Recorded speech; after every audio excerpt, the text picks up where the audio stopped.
यहाँ क्या कर रही हो?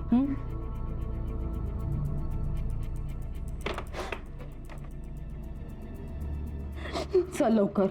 नहीं माँ। चल। बट माँ, हमारे पास और कोई चारा नहीं है। अरे कौन भरोसा करेगा तुझ पर? और किस मुंह से बताएगा उनको तू? हाँ चल। नहीं माँ, नहीं नहीं चलो।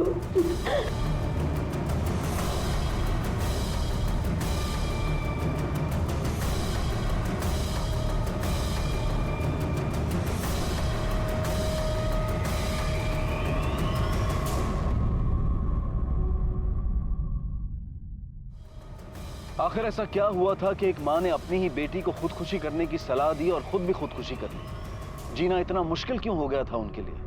और अगर उनके साथ कोई अन्याय हुआ था, कुछ गलत हुआ था, तो माँ बेटी पुलिस के पास जा सकती थी। लेकिन इस घटना के 2 महीने के बाद कुछ ऐसा हुआ जिसने सबको हैरान कर दिया।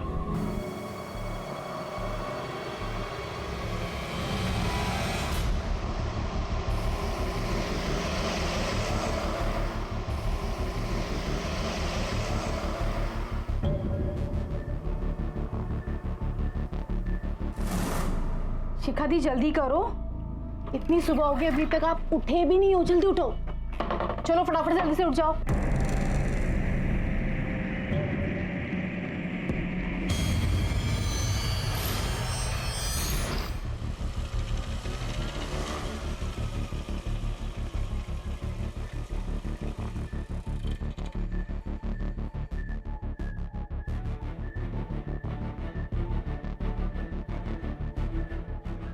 आप सुनिए। हाँ मुझे FIR लिखवानी है।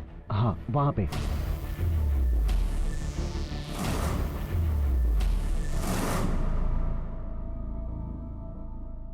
शिखा जागे ग, उठ।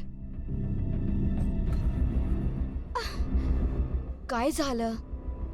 तबीयत ठीक नहीं है क्या? नहीं बहनी, बस वो सर दर्द से फटा जा रहा है बस। है का है?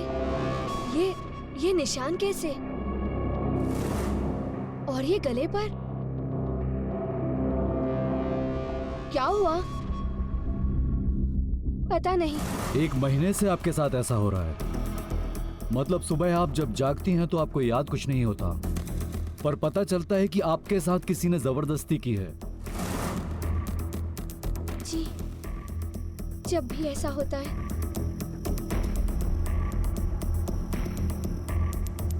कमर के नीचे बहुत दर्द होता है। तो इतने दिन आप चुप क्यों रही? परिवार का कोई आपके साथ नहीं आया?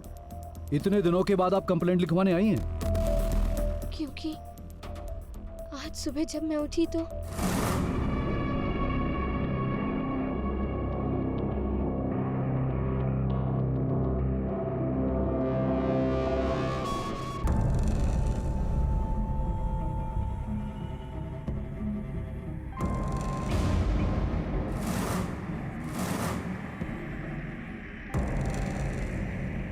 इसका मतलब कोई तो है जो आपके साथ ये बार बार कर रहा है, लेकिन आप नहीं जानती वो कौन है। जी नहीं, होश में रहती तो जान पाती। ससुराल में कोई है जिस पर आपको शक है? नहीं सर, कोई नहीं है। सब बहुत अच्छे लोग हैं। मुझे कुछ समझ नहीं आ रहा सर, मेरे साथ क्या हो रहा है। बस जब भी सुबह उठती हूँ सर बहुत भारी हुआ रहता है। सबसे पहले आपकी मेडिकल टेस्ट करवानी होगी। अजीब वाकया था। शिखा ने पुलिस के सामने शिकायत दर्ज करवाई थी कि उसके ससुराल में उस पर बलात्कार होता रहा है, लेकिन वो नहीं जानती कि वो कौन है और ना ही परिवार के किसी सदस्य पर उसे शक है। पुलिस को बहुत सावधानी बरतनी थी, क्योंकि हो सकता है कि विक्टिम झूठ बोल रही हो, किसी को फंसाने की कोशिश कर रही हो।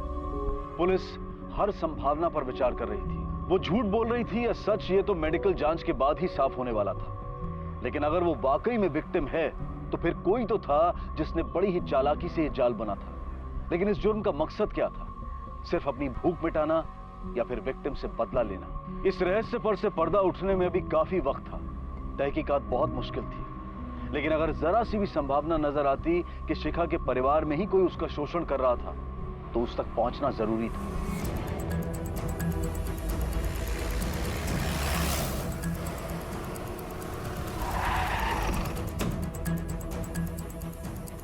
क्या हमारी बहू शिखा ने ये रिपोर्ट लिखवाई है?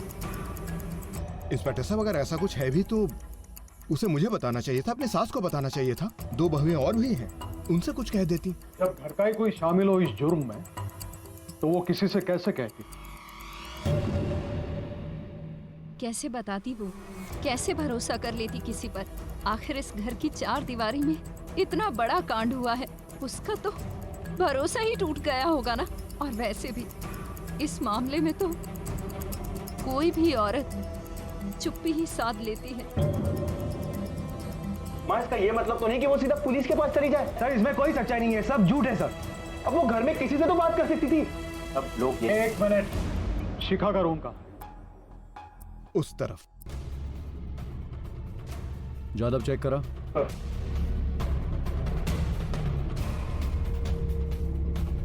ये पिछले 2 महीनों में शिखा के व्यवहार में आपने कोई अजीब बात महसूस की? कोई चेंज? 1-2 बार मैं उसे चाय देने आई थी तो मुझे कुछ अजीब लगा। उसके हाथ पर और उसके गले पर नाखूनों के निशान थे। जब मैंने उससे पूछा तो शिखा ने कहा कि पता नहीं वैनी, और फिर...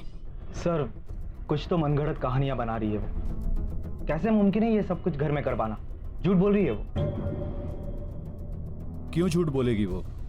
किसको फंसाने के लिए? हाँ, झूठ बोलने की तो कोई वजह नहीं है उसके पास। वो मन में आ रहा है वो बोले जा रही हो। ऐसे कैसे हो सकता है घर में हम सबके रहते हुए? इसका क्या मतलब है? इसमें हम सब शामिल हैं? बकवास करती हो। सर, वजह तो पता नहीं है, पर यह पक्का है कि शिखा झूठ बोल रही। भाभी क्यों किसी को फंसाना चाहेंगी? हम लोगों में आपस में कोई झगड़ा नहीं है, हम सब प्यार से रहते हैं। हाँ सर, भैया और भाभी का रिश्ता तो बहुत ही अच्छा है। बहुत प्यार करते हैं एक दूसरे से। मुझे तो ये समझ में नहीं आ रहा है कि भाभी ऐसा क्यों कर रही है।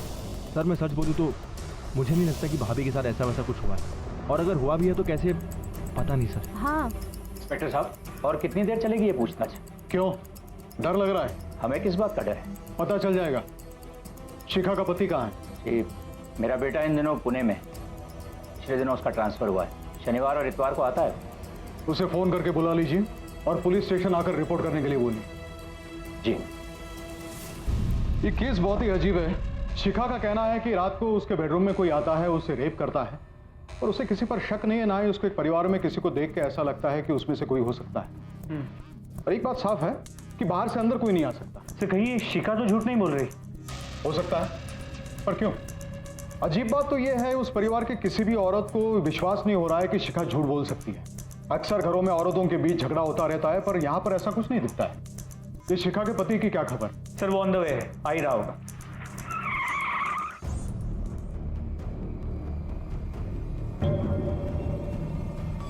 ये बात आपको अजीब नहीं लगती? आपका परिवार कहता है कि आप दोनों के बीच में बहुत प्यार है। पिछले 1 महीने में आपकी पत्नी ने आपसे कुछ नहीं कहा, ना ही आपने कुछ महसूस किया, क्योंकि 6-7 बार आपकी पत्नी के साथ आप ही के घर में जबरदस्ती हुई है। ये सब जानने के बाद मैं खुद शॉक्ड हूँ सर। मुझे लगता था कि शिखा मुझसे सब कुछ शेयर करती है, पर नहीं। कहीं ऐसा तो नहीं शिखा मानसिक रूप से? कैसी बातें कर रहे हैं सर? शिखा एक बहुत ही समझदार और सुलझी हुई औरत है। वो मेरे परिवार की बहुत इज्जत करती है सर। इनफैक्ट मेरी फैमिली भी उसे बहुत चाहती है सर। मैं तो समझ ही नहीं पा रहा हूँ कि ये सब कुछ मेरे घर में हुआ। पर एक बात मैंने रियलाइज़ किया, यहाँ से ट्रांसफ़र होने के बाद जब भी मैं वापस आया हूँ पिछले 2 महीनों में, शिखा मुझे कुछ शांत शांत सी लगी। अब समझा, वो अंदर ही अंदर घुट रही थी, समझ ही नहीं पा रही थी कि ये सब मुझसे कहे भी तो कैसे कहे। मैं उससे मिल सकता हूँ सर? मेडिकल जांच के बाद।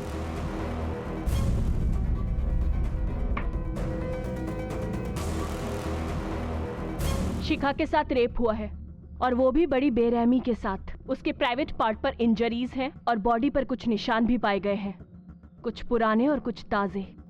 Thank you doctor.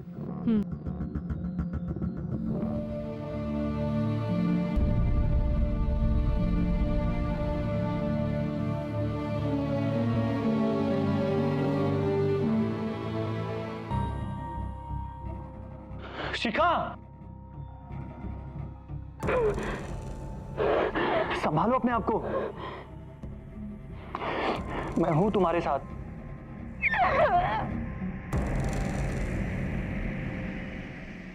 आपकी बहू के साथ पिछले 1 महीने में 6-7 बार जब वो हादसा हुआ तब आप कहां थे? ये कैसा सवाल कर रहे हैं आप? मैं अपनी बहू को बेटी मानता हूं। एक बार सोचिए तो, किससे क्या सवाल कर रहे हैं आप? मैं ऐसा सोच भी नहीं सकता। सोचने के लिए तो कोई भी कुछ भी सोच सकता है। जल्दी बताओ सच क्या है। देखिए सर, हमारे पास फालतू का टाइम नहीं है। इशिका की एक झूठ की वजह से हम रोज रोज पुलिस स्टेशन के चक्कर लगाए। मैं वैसा आदमी नहीं हूं सर। मेरा एक छोटा सा ऑफिस है। मैं इज्जतदार आदमी हूं। इज्जतदार लोग ऐसे घटिया जुर्म नहीं करते, ऐसा कहीं लिखा है? तुम्हारे घर में रेप हुआ है तो तुम्हारे घर में से ही कोई एक होगा। अच्छा होगा तुम हमें सच बताओ, वरना हमें और भी तरीके आते हैं सच उगलवाने के। देखिए सर, आप ऐसी बात नहीं कर सकते मेरे साथ। मेरे खिलाफ कोई सबूत है आपके पास? सबूत भी हाथ लग जाएंगे। नहीं सर, हमारे घर में एक और आदमी है, हमारा नौकर बबलू। नौकर? जी सर, वो रोज रात रसोई में सोता है। जरूर उसी ने ऐसी घटिया हरकत की होगी। सर, उसकी शादी भी नहीं हुई अब तक, और जब से आप लोग पूछताछ करने के लिए घर पे आए वो तब से गायब है। सर, एक बात को शायद हमने मिस कर दी। शिखा का कहना है कि उसके सोने के बाद उसके साथ कोई रेप करता और उसे पता तक नहीं चलता। हो सकता है ये रेपिस्ट उसे कोई ड्रग देता या उसके खाने में कुछ मिलाता। ये काम घर का ही कोई कर सकता है। हो सकता है कोई औरत इसमें इन्वॉल्व। शिखा के ब्लड टेस्ट करवाओ और पता करो कि उसके ब्लड में कोई ड्रग के ट्रेसेस है क्या। सर,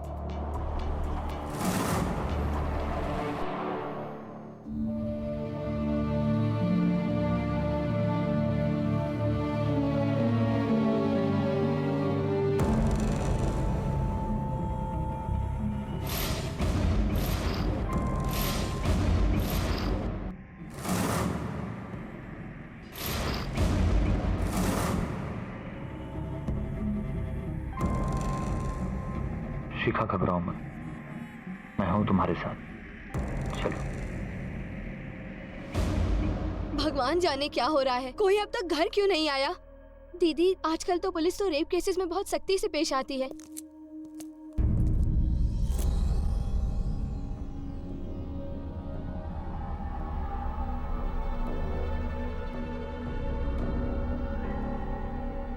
नहीं समझ आ रहा मुझे कि मैं क्या कहूँ। हमदर्दी तो होनी चाहिए, पर मेरे दोनों बेटे और मेरा पति सबके सब तो पुलिस स्टेशन में। किसके लिए रो?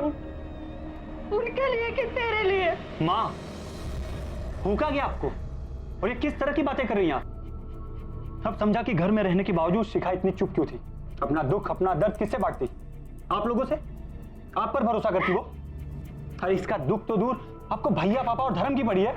गुस्सा तो हमें भी आ रहा है। मेरे पति पे लांछन लगा है। भाभी प्लीज, शिखा ने किसी पर कोई लांछन नहीं लगाया। सुना आप सबने? अरे इस बेचारी को तो ये भी नहीं पता कि इसके साथ ये सब किसने किया।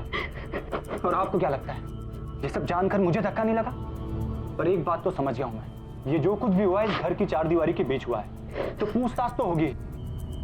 उन तीनों मर्दों के अलावा और कौन है चौथा इस घर में? बबलू कहाँ है? क्या हो साहब? वो तो काम पे होगा, और कहाँ जाएगा? काम पर नहीं आया इसलिए तो उसे ढूंढते आए यहाँ पर। साहब, इधर तो आया नहीं हो, और बता के भी नहीं गया कि कहाँ जा रहा है। उछला यार, चौकीदार सांगेल उठे तो। साहब, क्या किया था हमने? साहब बात तो सुनिए।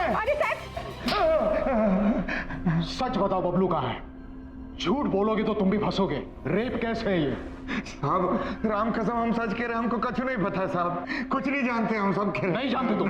दादा साहब, हम नहीं जानते, हमें कुछ नहीं पता साहब, हमने कुछ नहीं कहा। सब हम लोग सच बोल रहे। सब हमारा भरोसा कीजिए सब हमें सच में नहीं पता बबलू कहाँ है।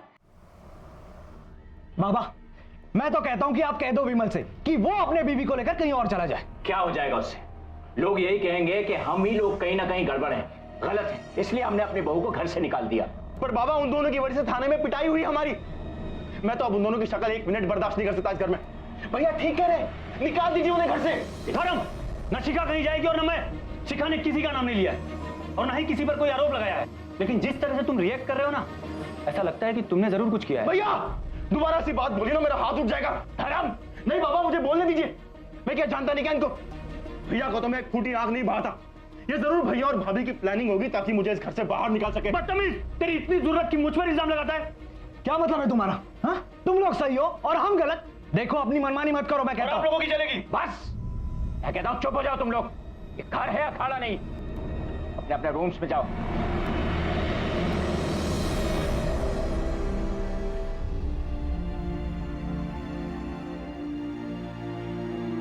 शिखा,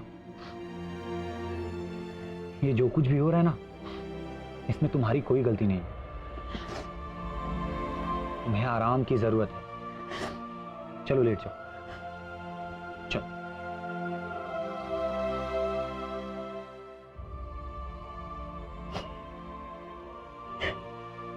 बस रोना बंद। अरे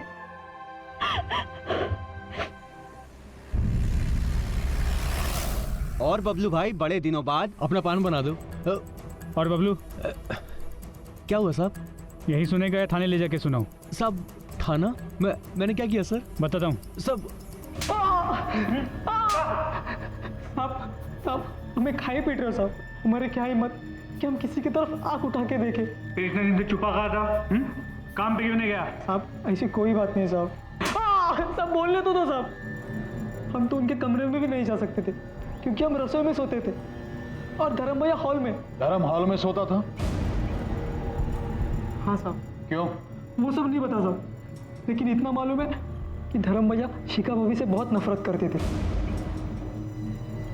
और विमल भैया से भी उनकी बिल्कुल नहीं पटती थी। हमेशा झगड़ा होता था साहब। ये सब आप उन्हीं को पूछो ना साहब। शुरुआत में लग रहा था बहुत मीठा रिश्ता है इन देशमुखों का आपस में। अब पोल खुल रही है, दरारें नजर आ रही हैं। इन सब का कच्चा चिट्ठा खोलना पड़ेगा। बबलू, जब भी बुलाए पुलिस स्टेशन चले आना। शहर छोड़ के बाहर मत जाना।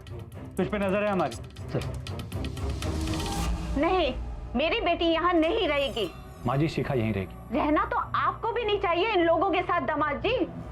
आपके ही परिवार से किसी ने इतना घिनौना काम किया है, दम नहीं घुटता इस घर में। आप हम पर क्यों उंगली उठा रही है? पुलिस ने पूछताछ की ना हमसे, कुछ हाथ आया? हमें तो ऐसे लगता है ना कि आपकी बेटी नौटंकी कर रही है। पता नहीं कौन सी दुश्मनी निकाली हम सबसे। भैया, शिखा के बारे में इस तरह अनाप शनाप बकना बंद करिए। हम घर छोड़कर नहीं जाएंगे माँ जी। जिसने पाप किया है वो लोग जाएंगे, और अगर किसी को हमसे प्रॉब्लम है तो बेशक ये घर छोड़कर जा सकता है। सारे निर्णय तुम ही कर लोगे, हम जनता है अभी। और बहन जी, माना कि आपकी बेटी के साथ कुछ गलत हुआ है, आप हम पर लांछन मत लगाइए। शिखा, शिखा नहीं, क्या कर रही हो? शिखा, छोड़ो। अरे क्या कर रही हो ये? शिखा छोड़ो, छोड़ो इसे। क्या कर रही हो तुम? क्या करूं मैं? और मेरी वजह से घर में क्लेश हो रहे हैं, भाइयों में झगड़े हो रहे हैं, घर की शांति भंग हो गई है। ये जान दे दोगी? मैं आप लोगों के सामने हाथ जोड़ती हूँ, प्लीज मेरी वजह से लड़िए मत, प्लीज।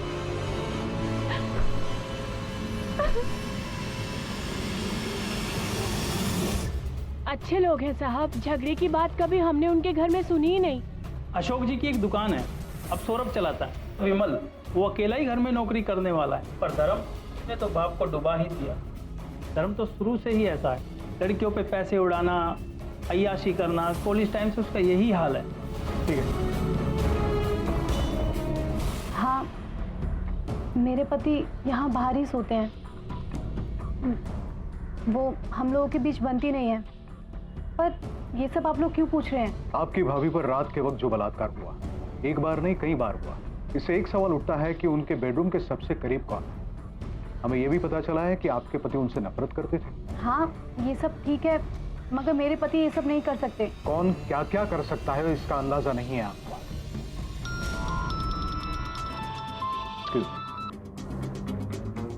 हाँ बोलो। सर, इस धर्म की सारी इन्फॉर्मेशन निकाल ली। कॉलेज के जमाने से अपने बाप के पैसे उड़ा रहा है। फिलहाल ये घर पे ही है, इसका धंधा ठप है। इसे धंधे में लगाने के लिए घर से और पैसे चाहिए थे, मगर विमल ने साफ इनकार कर दिया। सर, इस धर्म की वजह से घर में अभी काफी झगड़े भी हो रहे हैं। ठीक है, चल।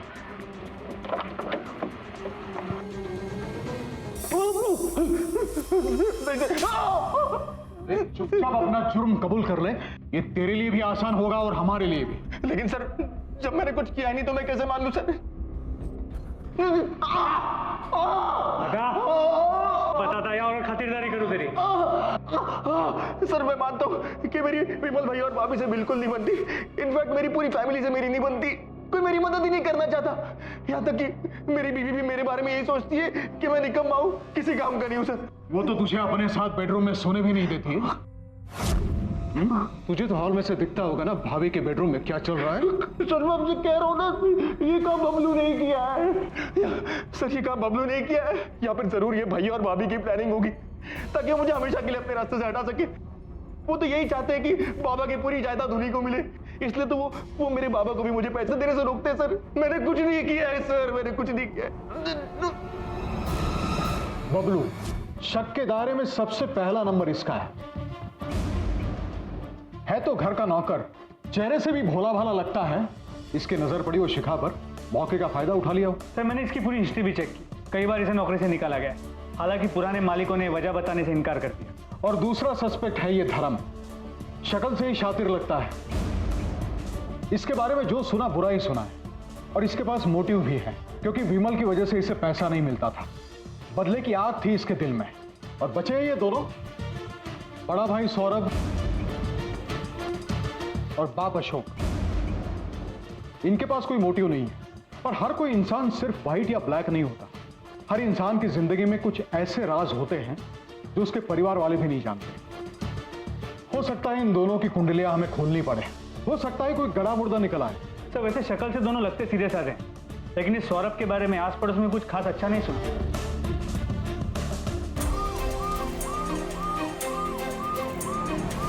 खाना तो खा लो, ठंडा हो जाएगा। मिस्टर सौरभ, हमें आपके ऑफिस की तलाशी लेनी। लेकिन सर वारंट है हमारे पास।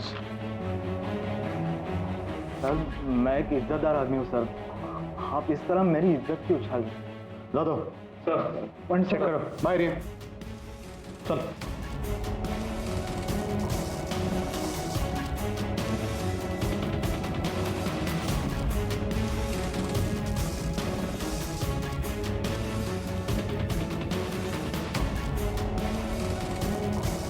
कहा जा दो कैमरा।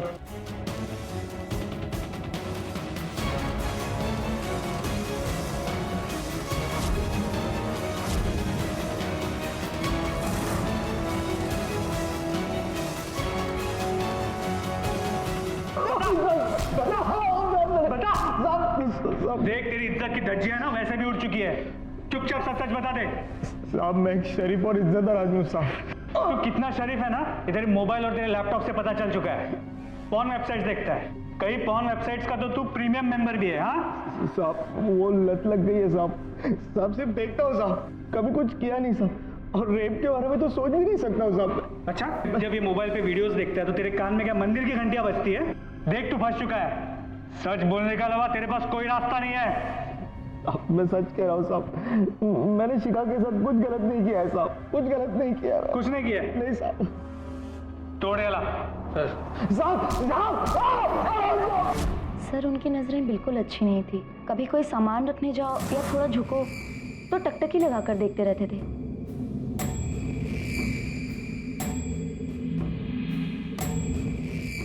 हाँ सर, उन्हें वो अलग अलग तरीके से करने की आदत है। मुझे बहुत गंदा लगता था, मुझे बहुत गुस्सा भी आता था। मैंने उनसे बहुत बार कहा कि मैं आपकी बीवी हूँ, कोई प्रोस्टिट्यूट नहीं, लेकिन वो मेरी कोई बात नहीं मानते। जब जब शिखा के साथ जबरदस्ती हुई, आपके पति बेडरूम में ही थे?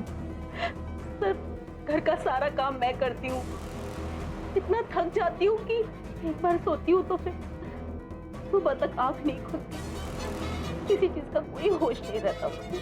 हम तो उनसे दूर दूर ही रहते थे सर, जानबूझकर छूने की भी कोशिश करते थे और ऐसे दिखाते हैं जैसे गलती से हाथ लग गया। लेकिन क्या हम बुद्धू हैं?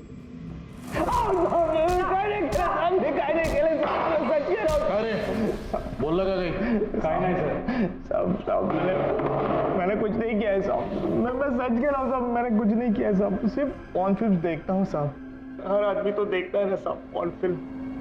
वो ऑन फिल्म दिखने वाला रेपिस्ट तो नहीं होता है ना साहब?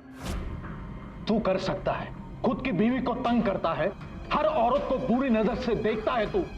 साहब सिर्फ सोच सकता हूँ साहब, कुछ करने की हिम्मत नहीं है साहब मुझे।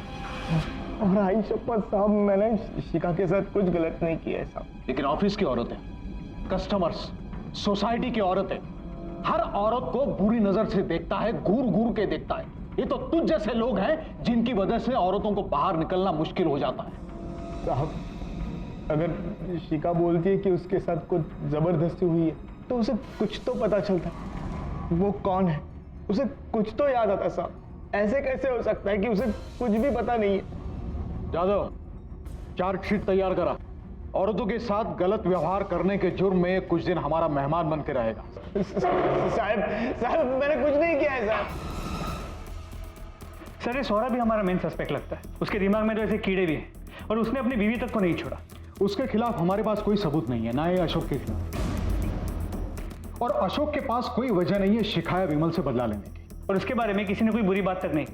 दुकान का स्टाफ है, आस पड़ोस की औरतें, सब उनकी इज्जत करते हैं। मैंने मेडिकल रिपोर्ट्स मंगवाए थे, उसका क्या हुआ? सर विटामिन B12 के ट्रेसेस मिले। डॉक्टर ने कहा कि किसी दवाई का साइड इफेक्ट हो सकता है। जादव पता करो शिखा को सोने से पहले कोई दवा लेने की आदत थी क्या? मतलब स्लीपिंग पिल्स या विटामिन B डेफिशिएंसी की दवा।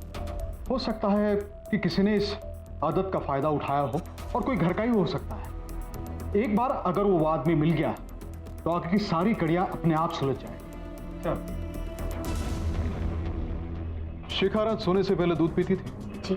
और अक्सर वो लेने आती थी, आप उसे देने जाती थी। मैं देने जाती। कहीं ऐसा तो नहीं कि आप उसमें कुछ मिला देती थी ताकि उसे होश ना आए? और वैसे भी आपकी पति की आदतें आप बर्दाश्त नहीं कर पा रही थी। कहीं आपने ही उसे मौका नहीं दिया शिखा के साथ वो सब करने का? हमने ऐसे केसेस देखे हैं जहां पर अपनी शादी को बचाने के लिए, अपने पति को खुश करने के लिए औरतें क्या क्या नहीं कर बैठती। मैंने ऐसा कुछ नहीं किया अपने पति के लिए, सुना आपने? और हम विश्वास कर बैठे आप पर।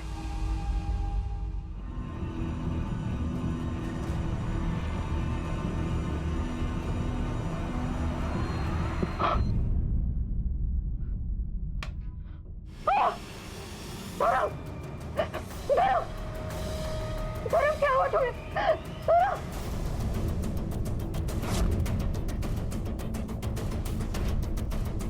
घर में फोर्स एंट्री की कोई निशानी नहीं है। किसी ने धर्म की आवाज भी नहीं सुनी इस घर में। मेरे के अंदर का भी तो कोई हो सकता है। हो सकता है। सर कहीं शिखा या विमल या इन दोनों ने मिलकर धर्म पे तो हमला नहीं किया? उन्होंने इस बात को मान लिया हो कि धर्म ही वो आदमी है जिसने शिखा के साथ रेप करने की कोशिश की हो। घर की अच्छी तरह से तलाशी लो, मैं शिखा के बेडरूम में जाता हूं। सर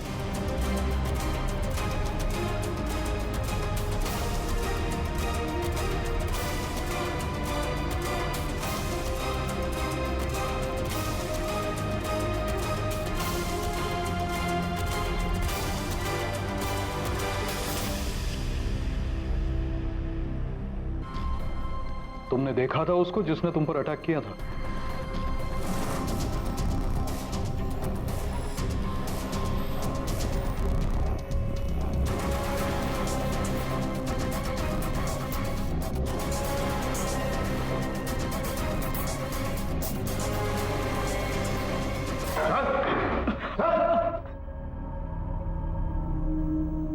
क्यों जान लेने की कोशिश की धर्म की?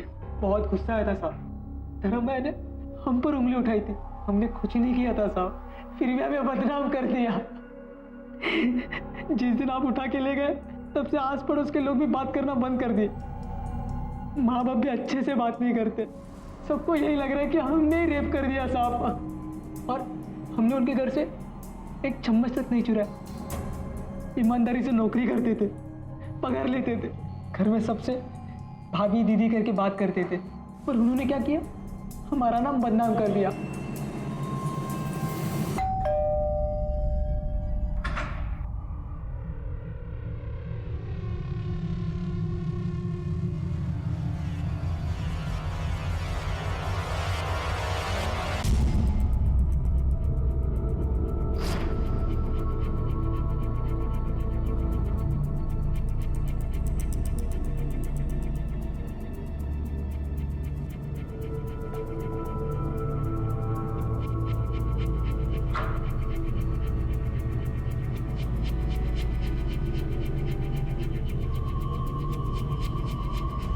पुलिस एक तरह से डेड एंड पर पहुंच चुकी थी। केस एक पहेली बनकर रह गया था। सस्पेक्ट्स कई थे लेकिन सबूत किसी के खिलाफ नहीं। पुलिस को लग रहा था कि या तो उनकी तहकीकात में कोई कमी रह गई है या फिर मुजरिम बेहद शातिर है। लेकिन इतने में पुलिस के हाथ एक ऐसा सबूत लगा जिसने इस केस का रुख ही बदल दिया, या फिर यूं कहिए कि इस केस को पूरी तरह से उलट पलट कर रख दिया।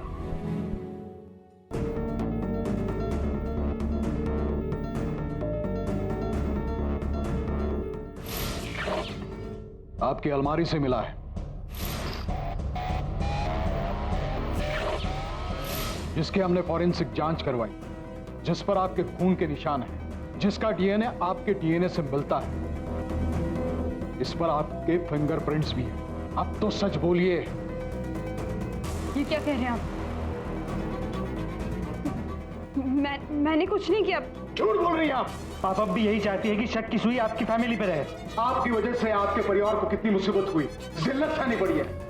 आपकी वजह से आपके पति को अपने ही परिवार से दुश्मनी करनी पड़ी। मैं किसी पर उंगली नहीं उठा रहा। ये जो कुछ भी हुआ है इस घर की चार दीवारी के बीच हुआ है। उन तीनों मर्दों के अलावा और कौन है चौथा इस घर में?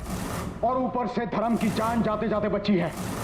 और फिर भी आपका कहना है कि आप सच बोल रही है। आप जानती हैं आपके परिवार के टूटने की वजह सिर्फ आपका झूठ। खुला मैंने झूठ। मुझ पे कोई रेप अटेम्प्ट नहीं हुआ, सब मैंने ही किया था। मुझे इंसाफ चाहिए था। इंसाफ? कैसा इंसाफ? हमारी नौकरानी शिल्पा ताई की बेटी मुग्धा, उसे इंसाफ दिलाना चाहती थी।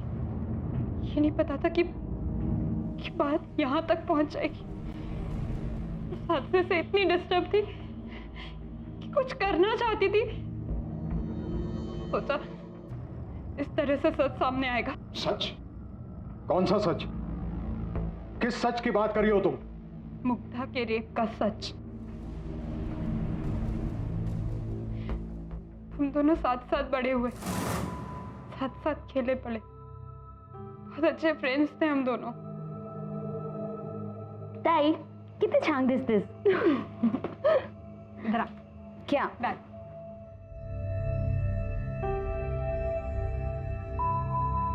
मुग्धा किती छान दिसतेस. मेरी छोटी बहन की शादी थी। मैं अपने ससुराल वालों के साथ मायके गई थी। मुग्धा हमारी मदद कर रही थी मेरी बहन को तैयार करवाने में। वाओ मुग्धा, कितनी सुंदर मेहंदी लगाई है रे, है ना? अरे बेटा, मेहंदी हुई या नहीं? हाँ बस हो गई। खाना तैयार है, सबको बुला लो। अच्छा मैं बुलाती हूँ। सबको मेहंदी लग चुकी थी। मेरे ससुराल वालों का रहने का इंतजाम ऊपर ही किया गया था। सारे जेंट्स पी रहे थे। ताई, हाँ तू रुक, मैं बुला कर लाती हूँ। अच्छा चल ठीक है, जा। मैंने मुग्धा को उनको बुलाने को भेजा था, और जब बहुत देर तक वो नहीं लौटी तो ए मुग्धा का नहीं आली अजून?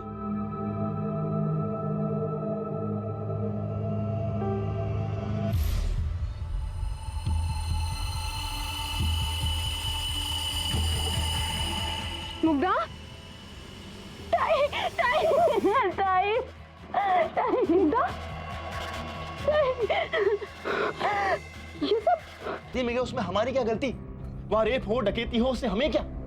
पता नहीं हमारा क्यों चेकअप करवा रहे हैं। बिल्कुल सही कह रहे हो तुम। जल्दी पता चल जाएगा। शक के दायरे में तुम सब हो। तुम जाओ।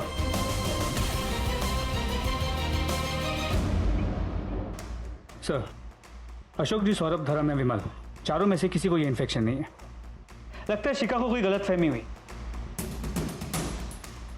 सर,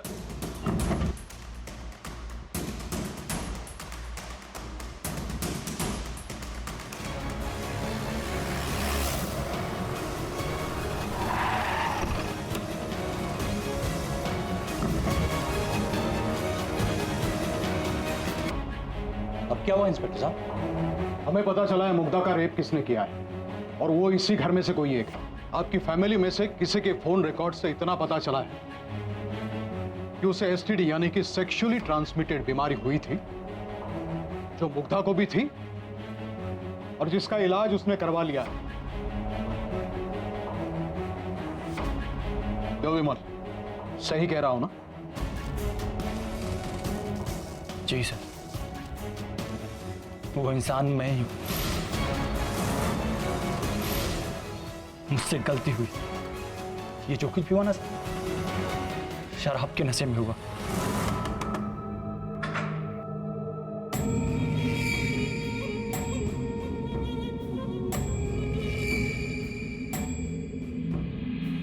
दादा, आप सबको खाने के लिए बुला रहे हैं। आप लोग जल्दी आइएगा। मुग्धा। जी दादा। एक गिलास पानी मिलेगा? हाँ दादा, अभी लाती हूँ।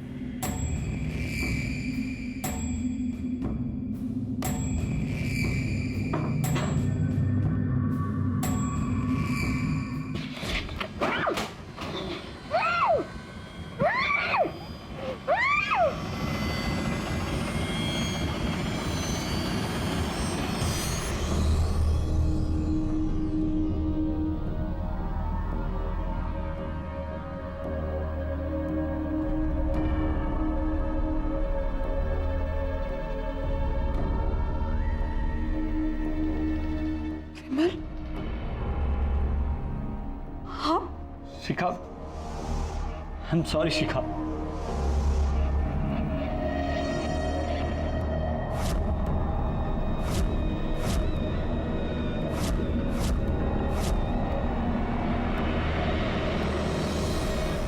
शिखा इंसाफ चाहती थी, लेकिन इसके लिए जो उसने रास्ता चुना वो गलत था। उस रात विमल शराब के नशे में था। उसे होश ही नहीं था कि वो क्या कर रहा था। उसके अंदर का दरिंदा जाग चुका था। हम सबके अंदर अच्छाई भी है और बुराई भी है। गलत ख्याल, लालसाएं, वासनाएं हम सबके मन में जागती हैं। लेकिन जरूरी है कि लगाम अच्छाई के हाथों में हो, ताकि बुराई हम पर हावी होकर हमसे कोई जुर्म ना करवा बैठे। इसी विचार के साथ मैं अनूप सोनी अब आपसे विदा लेता हूं। फिर मुलाकात होगी अगले एपिसोड में एक और चौंका देने वाले केस के साथ। तब तक अपना और अपने परिवार का ख्याल रखें और देखते रहें क्राइम पेट्रोल डायल 100। सबक एक को, सीख हम सबको।